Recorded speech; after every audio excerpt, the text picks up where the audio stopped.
बाबा ने कहा, लौकिक दुनिया में अल्पकाल की सिद्धि प्राप्त करने वाली आत्माएं भी बड़ी अथॉरिटी में रहती हैं,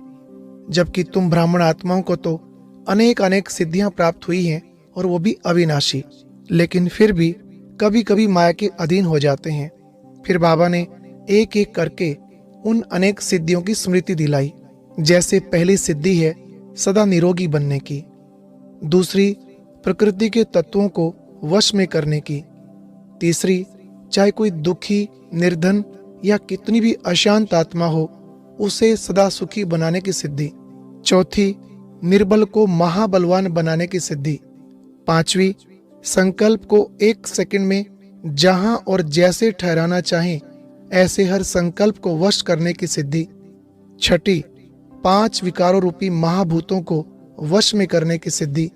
फिर सातवीं नयनहीन को त्रिनेत्री बनाने की सिद्धि, और आठवीं अनेक परिस्थितियों की परेशानी में मूर्छित हुई आत्मा को सुरजीत करने व जियादान देने की सिद्धि, नौवीं भटकी हुई आत्माओं को सदा काल के लिए ठिकाना देने की सिद्धि, और 10वीं जन्म जन्मांतर के लिए लंबी आयु करने की सिद्धि।